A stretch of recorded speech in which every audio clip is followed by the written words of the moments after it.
오늘은 요한복음 19장 1절부터 37절의 말씀을 통해서 십자가 위에 나타난 복음의 영광, 예수 그리스도의 영광을 이 말씀을 통해서 보고 깨달을 수 있기를 주님의 이름으로 축복합니다. 예수님이 십자가 지실 때는 많은 사람들이 예수님이 예루살렘에 입성할 때부터 호산나 다윗의 자손이여 찬송하리로다, 굉장한 많은 무리들이 모여서 예수님을 따르고 예수님을 찬양했습니다. 그런데 하루 이틀 3일 4일이 지나면서 분위기가 완전히 180도 바뀝니다. 이제는 종교 지도자들과 정치하는 집권자들이 결탁이 되어서 예수 그리스도를 죽이고자 하는 그런 악한 모습이 전환되는데요. 오늘 이 모습을 통해서 종교 지도자들과 또 그 당시에 정치가들이 합심해서 예수 그리스도를 십자가에 못 박는 그런 어리석음을 범합니다. 그 내용이 지난주에 말씀에 있었죠. 18장이에요. 오늘 이 19장의 내용을 보면 이제 예수 그리스도께서 마치 도살장에 끌려가는 어린 양처럼, 제물처럼 묵묵히 그 십자가를 감당하십니다. 우리가 이 모습을 볼 때 왜 하나님이신 예수님께서 왜 이렇게 억울함을 당하시는가? 우리가 때로는요, 정의가 드러나고 공의가 세워지는, 또 그것이 하나님의 뜻이라고 생각하는데, 공의와 정의가 없는 세상에 오셔서 억울한 일을 다 당하시고 몸소 그 십자가를 지시는 그 예수님을 바라볼 때 이게 뭐야? 그런 생각이 들 때가 있습니다. 오늘도 우리가 예수를 믿으면서 공의와 정의를 부르짖습니다. 그래서 하나님이 원하시는 건 공의와 정의가 드러나는 것이고 그것을 세우는 것이 우리 하나님의 뜻이라고 생각합니다. 그런데 우리가 과연 하나님의 뜻을 이룰 수 있을까요? 우리가 과연 하나님의 그 뜻대로 살아갈 수 있을까요? 그건 불가능합니다. 왜냐하면 이 세상은 악에 내어준 바 되었습니다. 그럼 우리는 어떻게 살라는 겁니까? 악에 물들어가라는 겁니까? 악에 동조하라는 겁니까? 아니면 공의와 정의를 그냥 희석시키고 우린 그 공의와 정의를 잊어버리고 살라는 겁니까? 그게 아닙니다. 우리는 우리의 개개인의 삶을 통해서 너희는 세상의 빛이라, 너희는 세상의 소금이라 하는 주님의 말씀처럼 우리는 내 자신이 공의와 정의를 실천하며 사는 겁니다. 내 자신이요. 그리고 내가 녹아짐과 내가 비춰짐을 통해서, 태워짐을 통해서 예수 그리스도께서 우리에게 주신 그 명령, 빛과 소금의 직분을 감당하며 사는 것입니다. 그리고 이 세상을 바라볼 때 공의가 없구나, 정의가 없구나, 그것을 깨닫는 겁니다. 우리가 예수를 믿으면 믿을수록 억울한 일을 당할 때가 참 많습니다. 내가 이러려고 예수 믿었나? 그렇게 생각될 때가 있어요. 내가 세상 사람들과 어떤 경쟁을 할 때 똑같은 선상에서 경쟁을 하게 되면 내가 이길 수 있는데 예수 믿는 것 때문에 질 수밖에 없는 형편이 일어나기도 하고요. 예수 믿는 것 때문에 억울함을 당하기도 하고요. 예수를 믿는 것 때문에 멸시를 당할 때가 있다 그 말이죠. 그런데 우리가 예수님의 십자가의 모습을 바라보면 이것이 내가 주님을 따르는 거구나. 이것이 하나님이 기뻐하는 길이구나. 그걸 깨닫게 됩니다. 여러분, 억울함을 많이 당하셨습니까? 내 죄로가 아니라, 내가 세상 사람들과 경쟁하고 싸워서 억울함을 당하는 그런 내용이 아니라 내가 바르게 살려고 했는데 억울함을 당한다면요, 그건 주님을 따르는 길입니다. 오늘 본문이 우리에게 그거 가르쳐 줍니다. 오늘 본문을 통해서 주님께서 묵묵히 지신 그 십자가의 의미가 무엇이며 우리가 주님을 어떻게 따르는 것이 하나님의 영광이 되는가 말씀을 통해서 깨달을 수 있기를 주님의 이름으로 축복합니다. 그럼 본문 보겠는데요. 19장 1절에 이에 빌라도가 예수를 데려다가 채찍질하더라. 이제 재판이 시작됐는데요. 재판에서 빌라도는 이미 예수님께서 죄가 없음을 그 스스로 알았습니다. 그리고 죄가 없다고까지 말했습니다. 그 내용이 어디에 있냐면 18장 38절에 빌라도가 진리가 무엇이냐 물었죠. 그 다음에 이 말을 하고 다시 유대인들에게 나가 이르되 나는 그에게서 아무 죄도 찾지 못하였더라.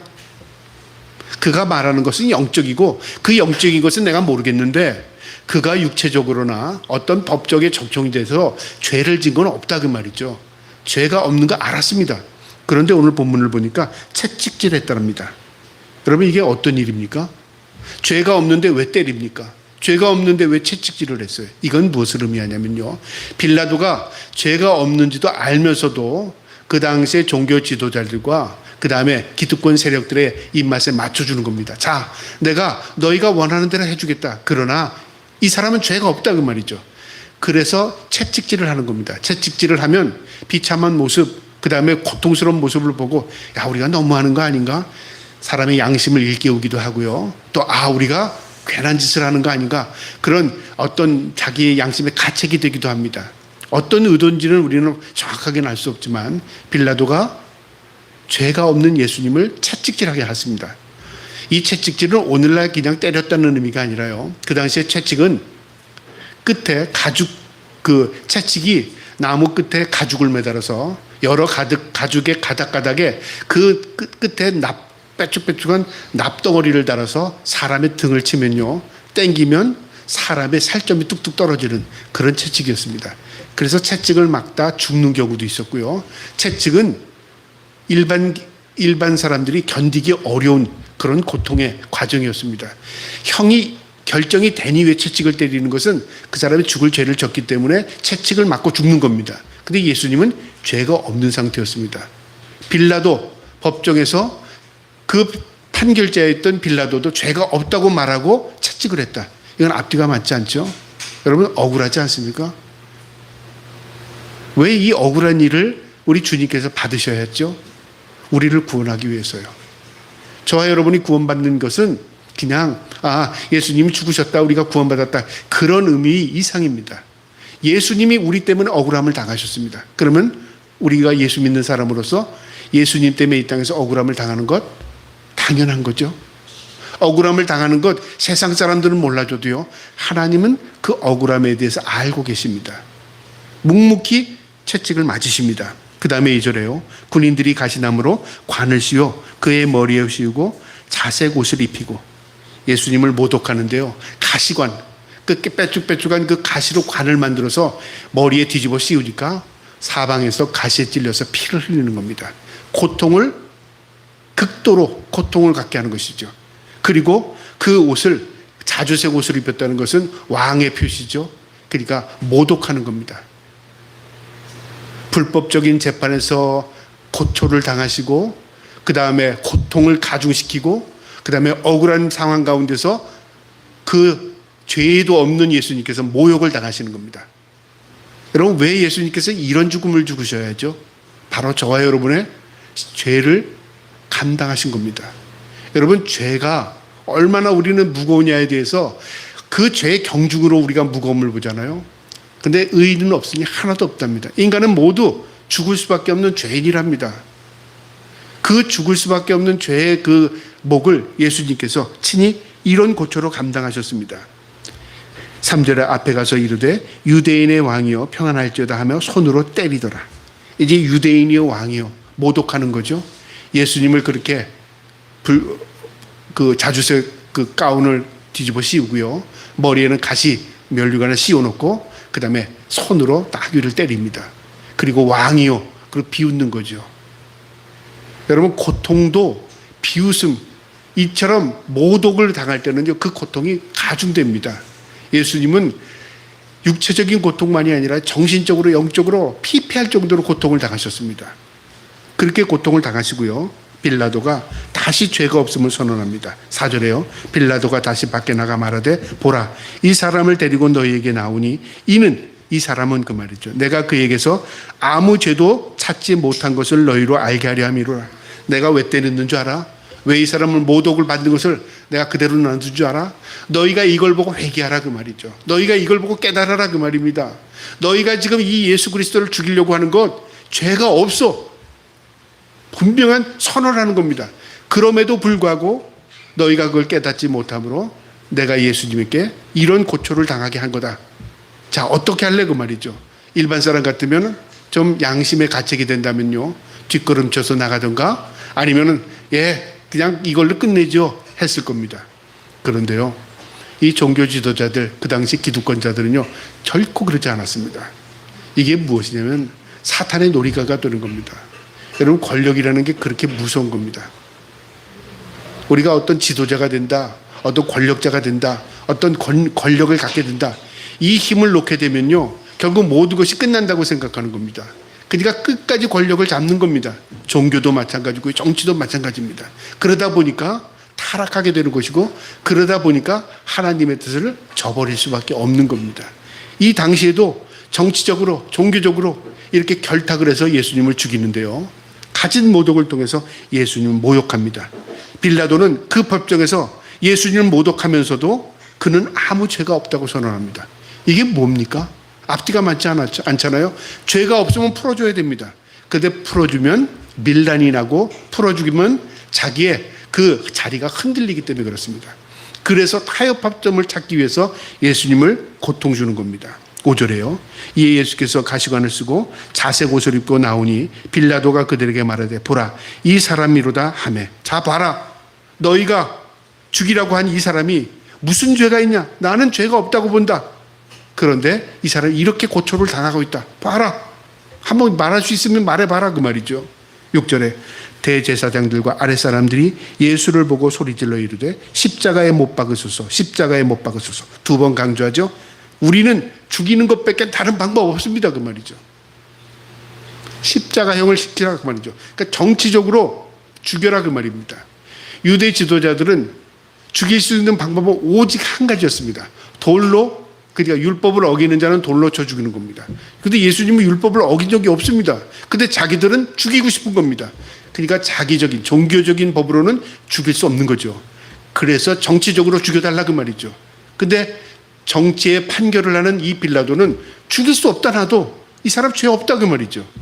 그러니까 죽이소서 십자가에 어떤 형목을 따지든지 우린 관계없다. 죽여달라 그 말이죠. 여러분 이게 오늘날 인간의 모습입니다. 나에게 적이라고 생각하면 없어져 줘야 되는 거죠. 그가 옳고 그른 걸 따지지 않습니다. 그래서 우리는 우리 편, 저희 편, 우리 편은 좋은 편이고요. 우리와 대항하는 사람은 나쁜 편이에요. 우리 아이들이 영화를 보다 그러죠. 좋은 편이 어디예요? 좋은 편. 뭐가 기준이 좋은 걸까요? 우리의 적은 다 나쁜 거고 우리 편은 다 좋은 편일까요? 그렇지 않습니다. 하나님의 말씀이 법입니다. 옳고 그름은 하나님의 말씀의 기준이 되어야 되는 거예요. 그런데 이 종교 지도자들도 그 당시 기득권자들, 지도자들은 죽여달라 그 말이죠. 예수님이 없어야 평안하다 그 말이죠. 예수님이 없어야 우리의 기득권, 우리의 종교적인 지도권을 유지할 수 있다 그 말이죠. 이게 바로 우리의 모습입니다. 지금 이 악한 자들의 모습을 통해서 우리의 모습을 보게 하는 겁니다. 십자가에 못 박으소서 하는지라 빌라도가 이르되 너희가 친히 데려다가 십자가에 못 박으라. 나는 그에게서 죄를 찾지 못하였더라. 죄 없다 그 말이죠. 너희가 죽이고 싶으면 너희가 데려다 죽여라 그 말이죠. 그런데 그들이 뭐라고 말하나 보세요. 7절에 유대인들이 대답하되 우리에게 법이 있으니 그 법대로 하면 그가 당연히 죽일 것은 그가 자기를 하나님의 아들이라 함이니라. 우리도 죽일 수 있어. 우리의 법에 따지면 율법에 그가 하나님의 아들이라고 신성 모독을 했어. 하나님의 아들이라고 했어. 그래서 죽일 수 있지만 그러나 정치적으로 죽여달라 그 말이죠. 이건 무엇을 의미하냐면요. 이 제사장들과 이 종교 지도자들이 자신들이 입장에서는 지금 신성 모독이라고 생각한 거죠. 그러니까 영적인 분별력이 전혀 없었던 겁니다. 누구보다도 영적인 분별력을 가져야 할 지도자들이 영적인 분별력이 전혀 없어요. 이렇게 되면 어떻게 되냐면 소경이 소경을 인도하는 경우가 되는 겁니다. 우리가 영적으로 깨어있지 않으면요, 마치 우리는 예수를 믿으니까 영적인 세계를 알고 영적인 하나님의 뜻대 말씀 안에서 살아가는 것 같지만 오히려 잘못된 길로 가면서 나는 영적이라고 착각합니다. 목사도 마찬가지입니다. 나는 성경을 읽고 나는 말씀을 전하고 나는 예수를 믿는 사람이기 때문에 나는 영적이라고 착각하게 되면요, 오히려 자신이 잘못된 길로 성도들을 이끌 수 있다 그 말이죠. 이게 굉장히 중요한 사실입니다. 하나님의 아들이라고 그랬다. 그랬더니 빌라도가 그 말이요, 굉장히 마음에 부담이 가는 거예요. 종교인들이 하나님의 아들이라고 했다면 나는 모르겠는데 하나님의 아들이면 어떡하지? 그런 걱정이 들지 않겠습니까? 그래서 8절에 보세요. 빌라도가 이 말을 듣고 더욱 두려워해요. 더욱 두려워했답니다. 예수님께서 죄가 없는 것도 문제지만 유대인들이 하나님의 아들이라고 했기 때문에 죽여주십시오 그런 거예요. 그러니까 두려움이 가중되는 거예요. 그런데 오늘 이 요한복음에는요, 요한의 관점에서는 예수 그리스도는 하나님의 아들입니다. 그걸 지금 부각시키지만 다른 성경에 보면 이 마태복음 27장 19절에 보면 이런 내용이 납니다. 이 빌라도의 아내가 사람을 보냅니다. 그 재판 판결하는 사람들이 사람을 보냈어요. 그의 남편의 빌라도에게 이렇게 말합니다. 지금 당신이 재판하는 그 사람 재판하지 마세요. 내가 어젯밤에 꿈을 꿨는데 굉장히 힘들었습니다. 꿈 얘기는 없습니다. 그런데 그 아내가 뭐라고 말하냐면 이 재판에서 빠져달라 그 말이에요. 이 재판에서 그 사람 억울하게 하지 말라 그 말이죠. 이 재판 때문에 내가 밤새 고통 가운데 있다가 꿈속에서 흉흉한 꿈을 꾸고 내가 꿨다고 말이죠. 과연 그 꿈이 어떤 꿈이었을까요? 여러분 궁금하잖아요. 이거 신학자들도 궁금해합니다.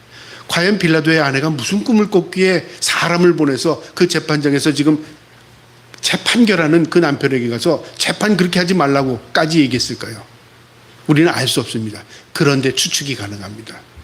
오늘날 성도들이 신앙 고백을 할 때 본디오 빌라도에게 고난을 받아 십자가에 못 박혀 죽으시고, 그래서 이런 이야기가 있습니다. 아마 빌라도의 아내가 환상 가운데 꿈 가운데 환상을 봤는데 수많은 사람들이 자기네 남편의 이름을 부르면서 본디오 빌라도에게 고난을 받아 십자가에 못 박혀 죽으시고, 본디오 빌라도의 고난을 받아 십자가에 못 박혀 죽으시고, 자기네 남편이 신을 죽였다는 거죠. 자기의 남편이 예수 그리스도를 죽인 거예요.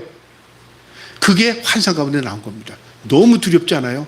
이게 당대 사건으로 끝나고 잊혀지는 게 아니라 오고 오는 세대에 자기의 남편의 이름이 불려지면서 너 때문에, 내 남편 때문에 하나님의 아들이 죽었어. 그거를 꿈속에서 봤다면 어떻게 됐겠습니까? 얼마나 두려웠겠습니까? 근데 빌라도도 더욱 두려워했다지 않습니까? 이처럼 하나님께서는 그 자신에게도 깨달음을 준 겁니다. 그러나 깨닫는 것과요, 그 결정하는 건 다릅니다. 깨달았다고 그 깨달음대로 결정하나요? 그렇지 않습니다. 깨달음이라는 것은 내 안에서 이것이 옳구나, 이것이 그러구나, 그걸 결정할 수 있는 생각이지만, 사실 자신에게 있어서 내게 불리하다고 생각하는 것은 어떻게 합니까? 생각을 뒤집을 수 있다 그 말이죠. 빌라도는 두려운 마음을 가졌습니다. 9절에 다시 관정에 들어가서 예수께 말하되 너는 어디에서부터냐 하되 예수께서 대답하여 주지 아니하시느니라. 이 말이 무슨 말이냐면요, 너는 어디로부터냐, 너 누구냐 그 말이죠. 너 신이냐, 하나님이냐, 존재가 누구냐, 뭐냐 그 말이야. 당신의 존재가 뭐야 그 말이죠. 하나님 아들 맞아? 아니면 하나님 아들이 아니고 인간이야? 존재가 뭐야? 그걸 묻는 겁니다. 근데 예수님께서 말씀하시지 않습니다. 이거는요, 설명이 불가능한 겁니다. 아니, 설명을 해도 모르는 겁니다. 우리가 때로는요, 하나님의 존재를 우리의 입으로 설명해서 하나님을 소개하려고 할 때가 있어요. 이스라엘 백성들이 하나님께 물었습니다. 당신이 누굽니까? 이스라엘 백성들이 출애굽해서 나왔을 때요. 모세가 묻습니다. 뭐라고 내가 하나님을 소개하죠? 하나님 뭐라고 하셨는지 아세요? 난 스스로 있는 자다. 설명이 필요 없어 그 말이죠. 나는 이렇게 설명해서 너희가 이해할 수 있는 존재가 아니야. 나는 원래부터 있던 존재야. 난 스스로 있어. 우리가 때로는 하나님의 말씀을요, 우리의 지식으로, 우리의 논리로 이해하려고 할 때가 있어요. 논리로 이해하면 성경은 이해가 되지 않습니다. 논리의 한계를요, 넘어서는 겁니다. 왜냐하면 영적이기 때문에요. 그 과학의 논리로 성경을 이해하다 보면 내가 아는 만큼만 이해가 되는 겁니다. 과학은 인간이 가지고 있는 논리로 이해를 하는 겁니다. 그런데 성경의 말씀은 하나님의 영적인 세계입니다. 이건 믿음 없이는 볼 수 없는 겁니다. 넌 누구야? 내 존재가 뭐야? 그걸 물은 겁니다. 빌라도가. 예수님께서 말씀하시지 않습니다. 10절에요. 빌라도가 이르되 내가 말하지 아니하느냐? 내가 너를 놓을 권한도 있고 십자가에 못 박을 권한도 있는 줄 알지 못하느냐? 이제 빌라도가 예수님의 입을 열지 않으니까 이제 협박하는 거죠. 내가 어떤 권한을 가지고 있는 줄 알아? 널 죽일 수도 있고 살릴 수도 있어 그 말이죠. 무서운 권한이죠. 죽이기도 하고 살리기도 하는 신적인 권한을 가지고 있다 그 말이죠. 예수님께서 위축이 됐나요? 그 말씀 그 다음을 보세요. 예수님께서 뭐라고 하셨냐면 예수께서 대답하시되 위에서 주시지 아니하셨다면 나를 해할 권한이 없으니, 권한은 네가 죽이고 네가 살리고 하는 권한이 아니라 위에서 내리는 권한이 없으면 넌 그거 못해 그 말입니다. 여러분, 우린 때로는 내가 어떤 지위, 어떤 능력을 가지고 내가 권한을 부리는 것 같잖아요. 그런데 하나님의 허락 없이는, 섭리 없이는 그 주권을 행사할 수 없습니다. 우린 때로는 어떤 권력자가 독재를 한다. 이야, 어떻게 저 권력자가 저렇게 할 수 있어. 내가 마음에 들지 않으면 뒤집어 버려야 되잖아요. 그런데 악인도 악한 날에 적당히 하나님이 쓰십니다. 그 권력 위에 하나님이 계시는 겁니다. 그의 도구에 불과한 겁니다. 어떤 도구요? 악한 도구입니다. 그래서 하나님이 썼다는 게 중요한 게 아니라 하나님이 어떤 도구로 썼느냐가 더 중요한 겁니다. 선한 도구가 좋죠. 구원의 도구가 좋죠. 하나님의 열매 도구가 좋은 겁니다. 우리가 하나님 앞에 좋은 열매로 좋은 도구로 쓰임받을 때 하나님의 영광이 드러납니다. 악한 도구를 하나님 쓰기도 합니다. 그러나 그 악한 도구는 심판의 도구죠. 그래서 예수님께서 네가 죽일 수도 있고 날 살릴 수도 있어. 위에서 주시지 아니하면, 하늘에서 내려오는 권한이 아니면 나를 해할 권한이 없으니 그러므로 나를 내게 넘겨준 자의 죄도 더 크니라. 내가 지금 너희 앞에 섰지만 내가 이 자리에 오기까지 나를 너에게 넘겨준 자들이 누굽니까? 대제사장들, 그 다음에 종교 지도자들, 유대인들. 그 죄가 더 커. 여러분, 이처럼 하나님의 섭리는요 놀랍습니다. 우리가 이해한다고 해서 우리가 정의와 공의를 부르짖지만 그 정의와 공의가 퇴색하는 것 가운데서도요 하나님이 보이지 않는 섭리가 있습니다. 유대인들은 이 죄 때문에 어떤 결과가 일어났죠? 2000년 동안 나라 없이 유리방황했습니다. 디아스포라라고 AD 70년에 로마가 이스라엘을 점령하고요 성전을 다 파괴시켰습니다. 그 이후에 이스라엘이라는 이름은 사라져버립니다. 그래서 우리 전 세대들은, 우리 전전 세대들은 성경을 통해서 이스라엘이 있었구나를 알았지 이스라엘의 국가를 보지 못했습니다. 근데 우리 세대의 이스라엘이 나라로 형성된 걸 본 겁니다. 신기하지 않아요? 이스라엘이 언제 생겼는지 아십니까? 1948년 6월입니다. 우리 부모 세대에 그 나라가 형성된 겁니다. 우리나라가 독립이 언제 됐죠? 1948년입니다. 그렇죠? 우리나라도 일제 강점기에서 일제에 짓밟혔습니다. 우리나라도 남북으로 나눠져 있습니다. 이스라엘도 하나님 앞에 징계를 받음으로 솔로몬 이후에 남북으로 나눠졌어요. 이스라엘의 역사를 통해서 우리가 그림자를 보는 것 같아요. 여기에 뭔가 비밀스러운 게 있구나. 여러분, 하나님께서 우리의 깨달음을 주시기 위해서요 하나님께서 이 역사를 통해서 보여주는 것들이 참 많습니다. 섭리입니다. 섭리. 네가 나를 죽일 수 있을 것 같아? 하늘의 권한이 없으면 너는 그렇게 할 수 없는 거야. 그렇게 말씀하시면서 내게 넘겨준 자의 죄들이 더 크다. 내가 너 앞에 서서 재판을 받지만 하나님의 주권적인 섭리로 내가 너 앞에 쓴 거고, 내 앞에 서도록 나를 넘겨준 자들, 죄 없이 나를 넘겨준 자들, 그들의 죄가 더 커. 유대인들, 제사장들, 종교 지도자들. 그래서 유대인들은 2000년 동안 나라 없이 유리방황하고요 1차, 2차 대전을 통해서 500만이나 넘는 유대인들이 죽었습니다. 지금도 유대인에 대해서 혐오감을 갖는 나라의 사람들이 의외로 많이 있어요. 그런가 하면 유대인들을 돕고자 하는 나라의 사람들도 많아요. 유대인들은 중간이 없습니다. 미국에서 유대인들을 돕자 하는 나라가 있고, 왜 우리가 유대인을 도와야 돼 하는 반대 세력들도 의외로 많습니다. 유대 세력도요 두 세력이 있어요. 유대 세력이 유대인을 땅을 살아가서 나라를 회복한 세력이 있고요, 유대의 나라를 회복하게 따라가지 않고 외국에서, 그러니까 이스라엘을 밖에서 변방에서 이스라엘 지원하는 세력들이 있습니다.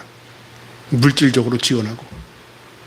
그런데 이 이스라엘은 하나님이 이제 회복시키는가, 그 관점보다 더 중요한 게 뭐냐면 이스라엘의 역사를 통해서 우리가 성경을 이해하게 되고요, 이스라엘의 변화를 통해서 예수님의 오심을 우리가 예측이 가능합니다.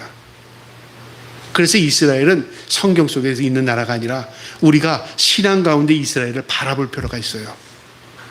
이처럼 이스라엘이 이런 고초를 당하게 된 겁니다. 나를 넘겨준 자가 더 크다. 12절에 이러므로 빌라도가 예수를 놓으려고 힘썼으나 유대인들이 소리질러 이르되 이 사람을 놓으면 가이사의 충신이 아니니라. 물은 자기를 왕이라 하는 자는 가이사에 반역하는 자니라. 뭐라고 이제 이 유대인들이 뭐라고 말해? 풀어주면 당신은 반역자야. 풀어주면 당신은 왕을 인정하지 않는 거야. 왕은 오직 가이사밖에 없어. 지금 이게 이 로마인들이 얘기하는 게 아니라 유대인들이 지금 속국입니다. 지배를 당하는 그런 와중에 가이사를 자기는 왕으로 지금 얘기하는 겁니다. 누가요? 종교 지도자들이요. 그러니까 종교관이 완전히 틀려져 있는 거죠. 여러분, 우리가 신앙관 그러잖아요. 신앙관. 신앙의 개념이 제대로 체계가 서지 못하면 세상을 바라볼 때요, 완전히 뒤죽박죽 돼버립니다. 오늘날 LGBTQ라고 그러죠. 동성애자들을 그냥 교회에서 다 수용하는. 여러분, 그 사람들이 죽을 죄를 지지 않았습니다. 그 사람이 나쁜 사람들이 아닙니다. 그런데 성경을 보면 그 자체가 죄입니다. 동성애를 하는 그 자체가 됩니다. 그것 때문에 우리가 그들을 위해서 기도하고 그들이 옳은 방향으로 가도록 우리가 계도할 필요는 있습니다. 그런데 그들을 수용해서 너희도 똑같고 우리도 똑같고 다 마찬가지야라고 개념 없이 받아들이면 어떻게 될까요? 결국은 교회가 무너집니다. 세상이 지금 그렇게 된 겁니다. 그래서 미국 교회 가다 보면 십자가에 무지개 깃발들이 많아요. 무지개 깃발하는 건 뭐냐면 다 동성애자들 다 와라, LGBTQ 다 와라 그 말이죠. 그런가 하면 이제 보수적인 교회들이 점점 문을 닫는 경우가 생겼어요. 그래서 야, 이제는 끝났구나, 보수적인 교회는 끝났구나라고 생각했는데요. 웬걸요? 지금으로부터 2-3년 전부터 변화가 크게 일어나는데 이제는 보수적인 교회들이 점점 더 살아나고 있습니다. 젊은 사람들이 이제는 거기에 환멸을 느껴요. 그래서 보수적인 신앙을 다시 찾고자 하는 그런 젊은 세력들이 지금 일어나고 있습니다. 왜 그렇습니까? 말씀이 말씀되지 않으면 우리의 영혼이 퇴색된다 그 말이죠. 말씀이 있어야 우리가 영혼을 살릴 수 있다는 것을 이제 젊은 세대가 깨닫게 되는 겁니다. 이 유대인들이 종교관이 뒤죽박죽된 거죠. 그러니까 어떻게 됩니까? 우리는 오직 가이사밖에 없습니다. 지금 이 예수가 자신이 왕이라고 말하는데 이를 죽이지 않으면 당신이 반역자예요. 그러니까 빌라도가 어떤 궁지에 몰리게 됩니까? 정치적으로 뭔가를 타협하려고 했다 보니까 타협이 되지 않는 겁니다. 만약에 억울하게 이 예수를 죽이면 내 양심에 갇히게 돼요. 근데 죽이지 않으면 유대인들이 반란을 일으킬 것 같아요. 그러니까 여기서 이러지도 못하고 저러지도 못하는 겁니다. 어떤 결정을 할까요? 니들이 마음대로 해. 그런 결정을 합니다. 13절에 보세요. 빌라도가 이 말을 듣고 예수를 끌어다가 돌을 깬 뜰에 있는 재판석에 앉히니라. 관정뜰입니다. 이 관정뜰이 오늘날도 이스라엘에 가면요, 성지순례 첫 번째 코스입니다. 이 관정의 뜰이 지금 다른 건물이 서 있는데 마당은 그대로 있어요. 이 관정의 뜰에서부터 이제 십자가의 고난의 그 여정을 하나하나 걸어갑니다. 성지순례 하는 사람들이요, 그런 코스대로 이제 걸어가는데 이 관정의 뜰에서 판결을 합니다. 14절에 이날은 유월절의 준비일이요 때는 제6시라 빌라도가 유대인들에게 이르되 보라 너희의 왕이로다. 그들이 소리 지르되 없이 하소서 없이 하소서. 그를 십자가에 못 박게 하소서. 빌라도가 이르되 내가 너희 왕을 십자가에 못 박으랴. 대제사들이 대답하되 가이사 외에는 우리에게 왕이 없나이다 하니. 십자가에 못 박게 죽어라. 우리는 왕이 없다. 우리는 오직 가이사 외에 왕이 없다 그 말이죠. 그러니까 빌라도가 어쩔 수가 없는 겁니다. 이제 그럼 너희가 죽여라 그렇게 말합니다. 16절에 이에 예수를 십자가에 못 박도록 그들에게 넘겨주니라. 여러분, 재판이 죄인을, 그 의뢰한 사람에게 죄인을 넘겨줄 수 있어요? 그렇게 하지 않습니다. 모든 죄는 판결에 따라서 집행하는 겁니다. 그런데 이 죄인이라고 하는 이 예수를 넘겨주는 겁니다. 니는 마음대로 해. 자기는 손을 씻습니다.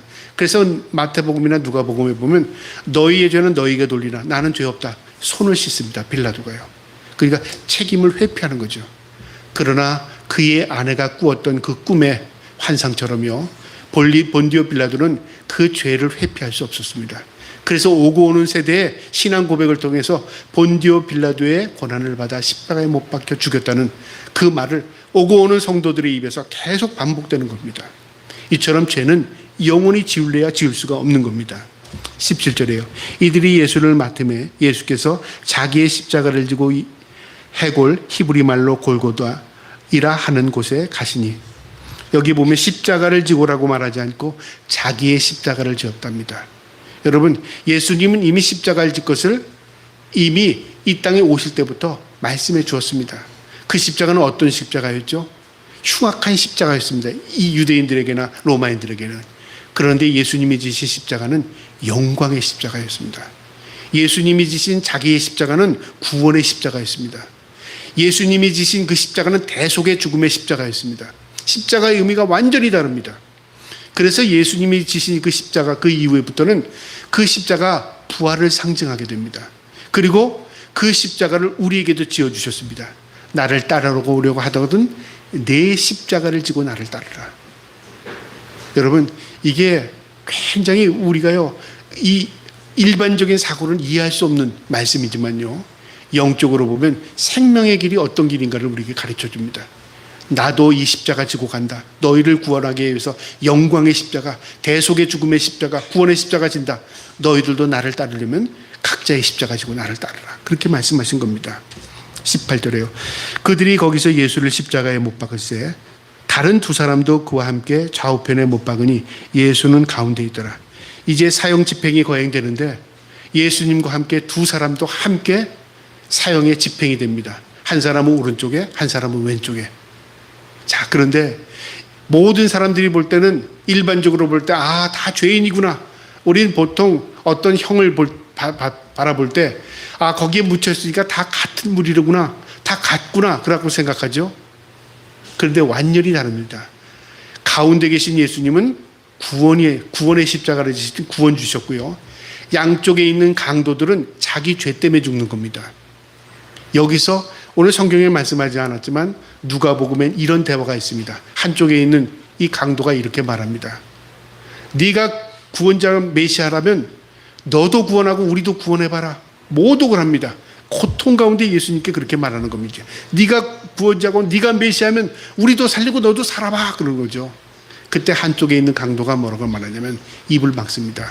모독하지 말라고 하면서, 우리가 지는 십자가는 우리의 죄 때문에 지는 십자가고 당연한 십자가지만 이분은 죄를 진 분이 아니야. 이분은 아무 잘못도 하신 분이 아니야. 그러니까 한쪽에 있는 강도는 뭘 깨달았냐면, 나는 내 죄 때문에 지는 십자가 맞아. 이분은 죄가 없는 분인데 우리가 모르지만 이분은 아무 죄도 없어. 그러면서 거기서 신앙 고백을 합니다. 당신의 나라에 임할 때 나를 기억해 달라고 합니다. 그때 예수님께서 뭐라고 말씀하십니까? 네가 오늘 나와 함께 낙원에 이르리라. 이게 십자가의 죽음 앞에서 받는 구원의 놀라운 역사입니다. 여러분, 우리가 택함이라는 게 있죠. 택함. 만세전에 우리를 택했답니다. 강도가 택함을 받았을까요? 우리는 모릅니다. 그런데 죽음의 이슬로 사라지는 그 순간에 예수 그리스도로 인하여 구원의 백성으로 인침받는 겁니다. 놀랍죠? 그래서 신앙 고백이라는 것은 우리의 자아 의지로 되지 않습니다. 하나님의 섭리에 구원의 섭리가 있는 거죠. 이처럼 주님께서는 강도들의 좌우편에 있는 그 강도들 앞에서 십자가의 형을 당하십니다. 그리고 빌라도가 뭐라고 그 형 패를 쓰냐면 죄패입니다. 19절에 빌라도가 패를 써서 십자가 위에 붙이니 나사렛 예수 유대인의 왕이라 기록하였더라. 나사렛 예수, 그의 출신이 나사렛 시골 출신인데 그분은 유대인의 왕이다. 이 판결문이 유대인들에겐 지극히 못마땅한 겁니다. 이 사람이 유대인의 왕이니까 죽여주세요 했는데 빌라도는 그를 죽이라고 내주면서 유대인의 왕이라고 기록했습니다. 그것도 3개국어로 썼습니다. 로마인, 로마어, 헬라어, 히브리어로 썼습니다. 그 밑에 그렇게 나오죠. 20절에 예수께서 못 박힌 곳에 성에서 가까운 곳으로 많은 유대인들이 패를 읽는데 히브리어와 로마어와 헬라 말로 기록되었더라. 왜 죄패를 3개국어로 썼을까요? 그 당시에 이 예루살렘은요, 많은 여행객들이 또 많은 순례객들이 예루살렘에 와서 그 예배를 드리고 본국으로 돌아갑니다. 그러니까 6월절이니까 많은 사람들이, 이방인들이 많이 왔겠잖아요. 모두 다 볼 수 있도록 십자가에. 이게 하나님의 섭리입니다. 오늘날도 이스라엘에 가면요, 골고다 형상이 있는 골고다 바위가 있고요, 그곳에 가까운데 예수님이 묻혔던 무덤의 자리가 있고요, 그리고 예루살렘 성에서 이 문 쪽에서 나와서 그 다른 문 쪽으로 나가는 그쪽에 언덕을 받아보면 예수님이 십자가를 졌던 그 골고다 언덕이 지금도 보입니다. 모든 사람들이 성전에 들어갈 때 나갈 때 다 볼 수 있는 언덕이었습니다. 그곳에 예수님을 십자가에 매단 겁니다. 여러분, 이게 무엇을 상징하냐면요, 재물을 상징합니다. 예수님께서 죽으심은 바로 우리를 구원하기 위해서 십자가 지신 겁니다. 재물의 형상으로 지금 매달려 계신 겁니다. 21절에 유대인의 대제사장들이 빌라도에게 이르되 유대인의 왕이라 쓰지 말고 자칭 유대인의 왕이라 쓰라니, 이 명패를 좀 바꿔주세요. 유대인의 왕이 아니라 그 앞에 자칭이란 말, 스스로 자기가 왕이라는 그 죄의 명을 써달라고 그렇게 말합니다. 빌라도가 난 그건 못해. 너희가 죽여달라 해서 내가 죽여는 주지만, 그러나 내가 판결하는 자로서 너희들이 원하는 죄의 문제를 이렇게 판결해달라고 해서 그거를 문구로 남길 수는 없어, 그 말이죠. 여러분, 판결문이 얼마나 중요한지 몰라요. 판결문. 나는 죄 없습니다. 판결문 보면 그 사람 죄가 뭔지를 알 수 있어요. 그래서 판결문을 잘 보기가 쉽지가 않아요. 그렇잖아요? 이 빌라도는 판결자입니다. 재판관입니다. 그래서 이게 어떤 의미인지를 아는 거죠. 나사렛 예수, 유대인의 왕, 그렇게 기록한 겁니다. 그런데 유대인들은 자칭 유대인의 왕이라고 써달라고 말합니다. 22절에 빌라도가 대답하되 내가 쓸 것을 썼더라. 나는 판결할 대로 판결했고 내가 그의 제목을 썼는데 유대인의 왕이야. 아무 죄가 없어. 너희가 죽여달라 해서 죽여준 거야.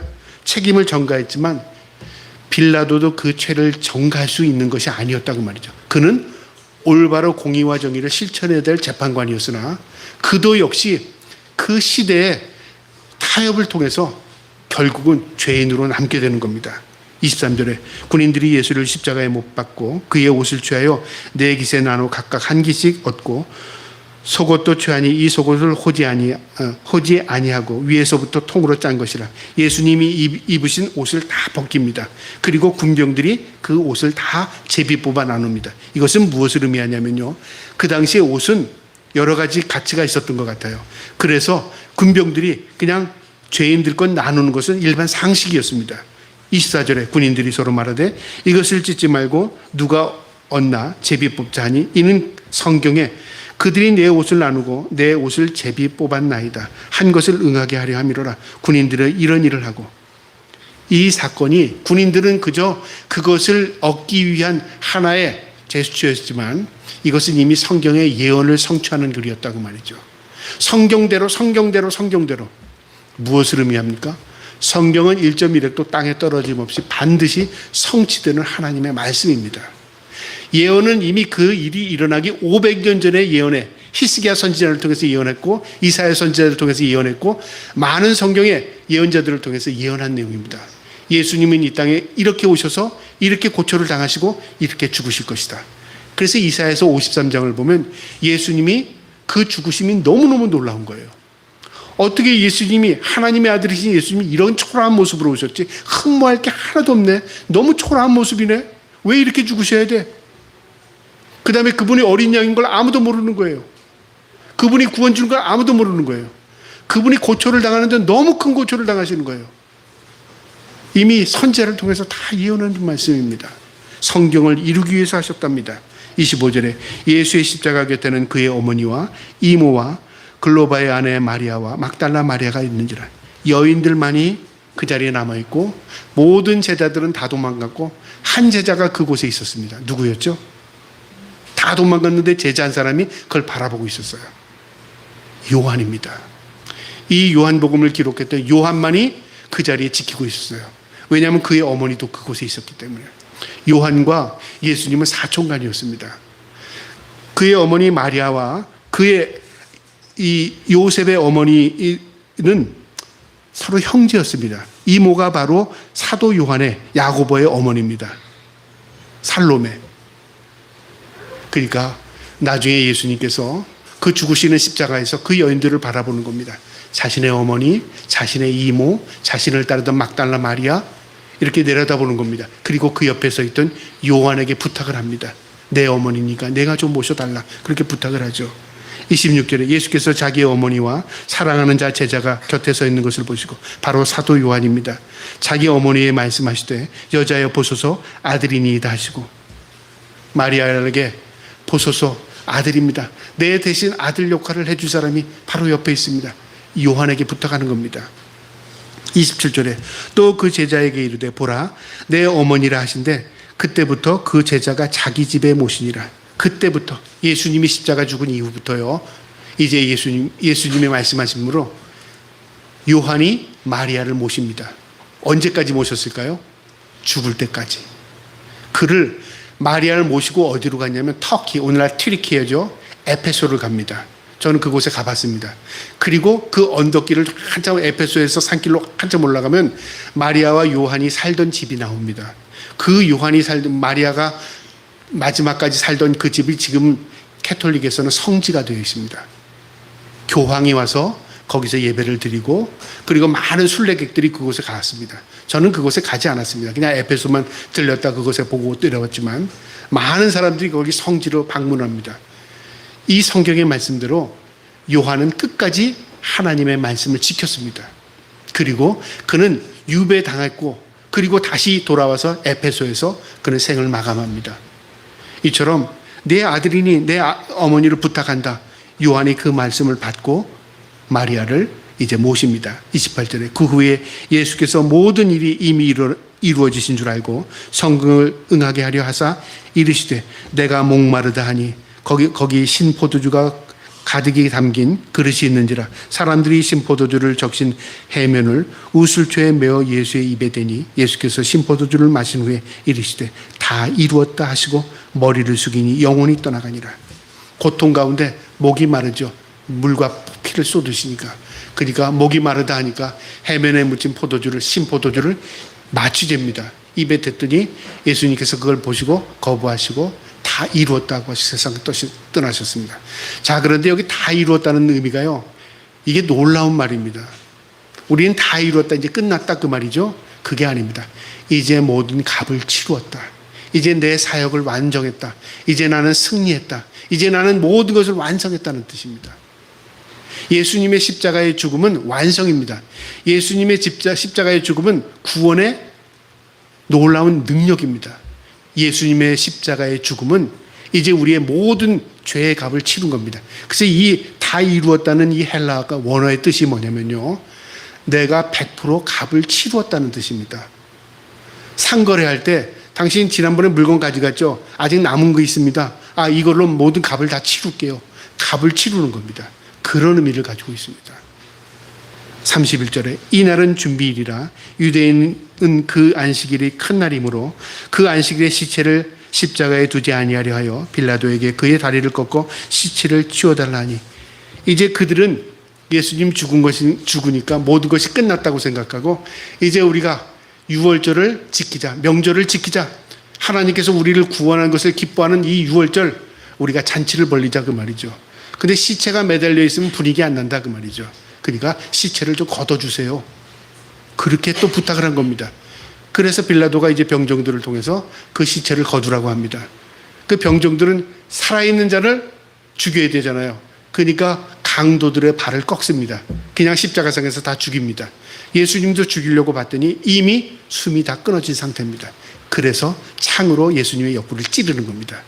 죽었나 사느냐 확인하는 거죠. 예수님 완전히 죽으셨습니다. 그런데 이 내용이 이미 500년 전에 예수님이 십자가 지시기 500년 전에 스가랴를 통해서 다 예언한 내용이라고 말입니다. 놀라운 것을 지금 이야기하는 겁니다. 32절에 군인들이 가서 예수와 함께 못 박힌 첫째 사람과 또 다른 사람의 다리를 꺾고 예수께 이르러서는 이미 죽으신 것을 보고 다리를 꺾지 아니하시고 예수님은 죽으신 겁니다. 이미 너무 가진 고초를 다 당하신 겁니다. 그 중에 한 군인이 창으로 옆구리를 찌르니 곧 피와 물이 나오더라. 이를 본 자가 증언하니 여기서 이것을 본 자가 누구지까? 바로 사도 요한입니다. 요한이 그걸 봤다 그 말입니다. 그 증언이 참되도다. 예수님께서 지금까지 하신 말씀이 진실이구나.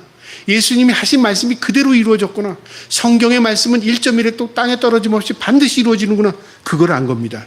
그가 자기의 말하는 것이 참된 줄 알고 너희로 믿게 하려 함이라. 이 일이 일어난 것은 그 뼈가 하나도 꺾지 아니하리라 하신 성경을 응하게 하려 함이라. 이 내용이 어디에 있냐면요. 바로 시편 34편 2절에 있습니다. 다윗이 신앙의 고백에 이 말씀이 있다고 말이죠. 뼈를 꺾지 않는다. 바로 재물이면 죽이는 방법 가운데 뼈를 꺾는데 예수님은 재물이신데도 꺾이지 않았다고 말했죠. 부활을 준비하는 것이었습니다. 마지막 37절에 또 다른 성경에 그들이 그 찌른 자를 보리라 하더라. 이 말씀도 스가랴 12장 10절에 그대로 예언된 기록입니다. 오늘 이 말씀을 통해서 우리에게 주는 교훈이 있습니다. 오늘 이 말씀의 교훈은요, 무지한 자들의 핍박과 고난을 묵묵히 받으시는 예수님의 모습과는 대조적으로 거짓과 위선자들의 모습을 통해서 우리의 모습을 조명하게 됩니다. 우리 인간이 이처럼 어리석을 수 있을까? 예수님께서는 하나님의 아들이심을 스스로 증거하셨고 천국을 증거하셨고 모든 사람에게 진리의 말씀을 증거해 주셨습니다. 그런데 그 당시에 누구보다도 그 말을 진심으로 받아들여야 할 종교 지도자들이 예수님을 거부했고 예수님을 죽인 겁니다. 여러분, 이런 실수를 우리가 범하지 않아야 합니다. 우리가 예수를 믿습니다. 나는 모태신앙입니다. 나는 교회 다닙니다. 이게 오히려 걸림돌이 되어서요, 잘못 믿고 있다면 어떤 결과를 갖게 되죠? 우리가 예수 그리스도를 다시 십자가에 못 박는 그런 어리석음을 범할 수 있습니다. 그래서 목사님, 저도 항상 그렇게 생각합니다. 또 그렇게 있습니다. 내가 지금 옳은 길 가는 거죠, 주님? 내가 이 말씀을 올바르게 해석하는 거죠, 주님? 지금 내가 이 말씀을 올바로 깨닫고 있는 거죠, 주님? 그렇게 자신에게 반문을 합니다. 왜 그렇게 반문하지 않으면 안 되냐면, 내가 이것을 맑다고 생각하고 내가 내 생각대로 전하다는 어떤 결과가 일어나죠? 나도 수렁에 빠지지만 내 말씀을 듣고 믿는 성도들도 수렁에 빠지게 할 수 있다, 그 말이죠. 그래서 우리는 노심초사 조심해야 합니다. 내가 믿는 거 맞죠? 주님 올바로 믿는 거죠? 만약에 내가 올바로 믿는 게 아니라면 주님 가르쳐 주세요. 성령님을 우리에게 보내주셨습니다. 그 성령님이 우리를 깨닫게 하십니다. 내가 잘못된 길로 갈 때 막으십니다. 그래서 우리의 어리석은 존재를 다 고백하는 겁니다. 나 어리석습니다. 여러분, 빌라도는 판결자였죠. 그 판결이 정확한 판결이었습니까? 죄가 없는데도 죄인으로 만드는 판결을 했습니다. 우리는 어떻습니까? 예수 그리스도가 구원주를 알면서도 예수 그리스도를 따르지 않는다면 그게 이율 배반적이지 않겠습니까? 그래서 주님, 우리가 진리로 믿는다면 그 진리에 생명을 걸게 하옵소서. 그런 믿음으로 살 수 있기를 주님의 이름으로 축복합니다. 그 다음에 오늘 이 말씀의 교훈은요, 성경의 예언의 말씀대로 예수님은 순종을 통해서 말씀을 성취하셨습니다. 오늘 24절, 28절, 36절에 모두 뭐라고 써있냐면 성경을 응하게 하려 하셨다고 말합니다. 모든 예언을 성취하셨습니다. 하나님께서 디자인하셨죠. 구원을 디자인하셨습니다. 그러니까 구원을 섭리 가운데 예수 그리스도를 이 땅에 보내신 거죠. 예수 그리스도는 우리를 구원하기 위해서 구원을 성취하신 분이십니다. 고난을 통해서요. 그리고 그 고난의 십자가를 지심을 통해서 우리를 구원의 백성 삼으시고 성령님을 보내주셨습니다.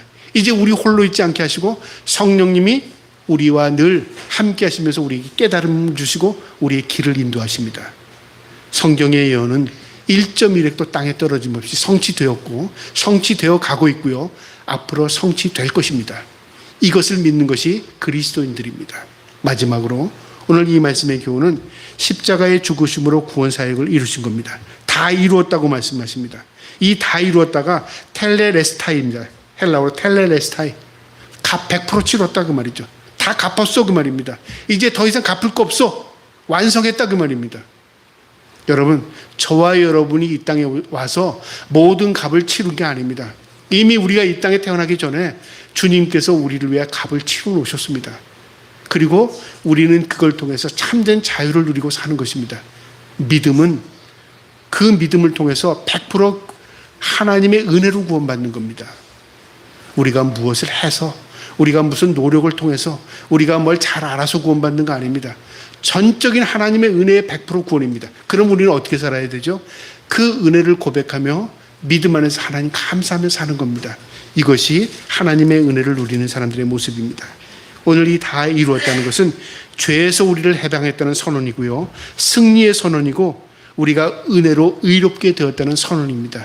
저와 여러분이 우리 주님께서 다 이루신 그 구원의 역사를 우리 가운데 감사함으로 받아들이고 하나님의 은혜를 고백하고 승리를 선포하고 늘 하나님의 은혜 속에서 하나님이 기뻐하는 삶을 살아갈 수 있는 저와 여러분 되기를 주님의 이름으로 축복합니다. 아멘.